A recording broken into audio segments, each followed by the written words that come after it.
Hello and welcome back to the vlog. Well, I can tell you it's not warm. Yeah, I can tell you that. So today I'm going to show you how to diagnose and fix a persistent miss in a car that you've had for a while. Maybe it's your daily driver. Maybe it's your car that you've had for a while, and you notice that there's a miss occasionally at idle, this kind of thing. So we're going to discuss on how to figure out which part needs to be replaced and then how to fix that. So a little bit about me that you might not know. I was a car dealer for many years there, something like 10 years. I was a car dealer. I had a dealership, and I guess I've owned 1,400 cars in my life. I added it up once. So I know a little bit about cars. I'm not saying I know everything. I'm not really a mechanic. I'm more of a dealer, but I learned quite a bit about cars. And of course, if you've been watching the vlog, you know that I love cars. And I love performance cars. So we're sitting in the Jaguar. The Jaguar has been having a persistent miss after it warms up usually. And I know what it is already. So I'll show you today about this. But it's the same for a lot of cars. So if you're having a miss in your car, you need to look at this particular item. And we'll show you what that is and how to replace it, how to fix it. So I appreciate it very much, and I'll talk to you in a few minutes. What I'd like to do is just let you hear the engine for a second before we start to work on it. So here's the Jag. You can hear the engine's really good and strong. I'll shut up so you can hear it.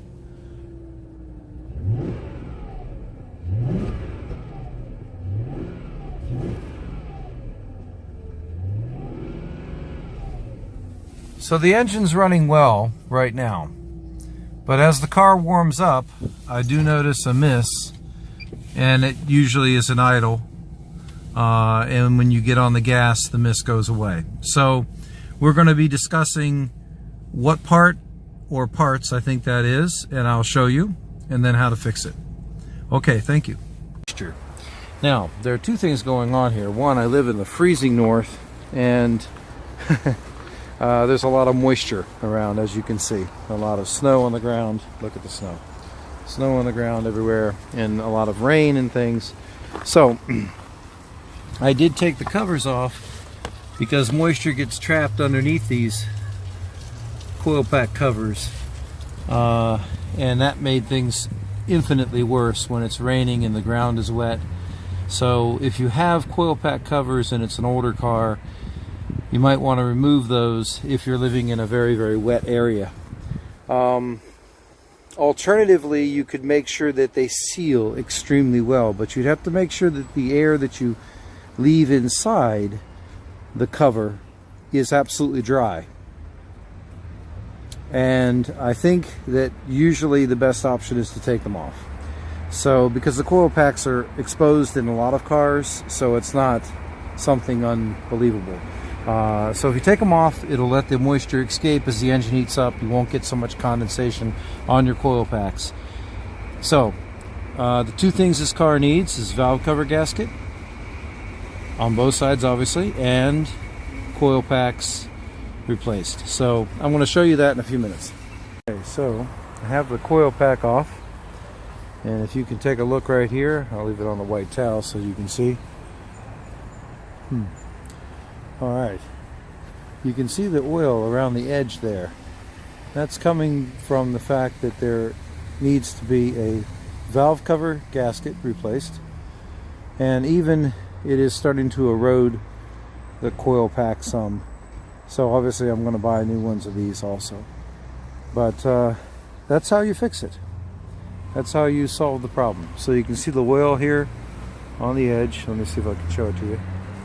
See all that oil building up there? Well, that's valve cover gasket leaking. So it's not so hard to replace that.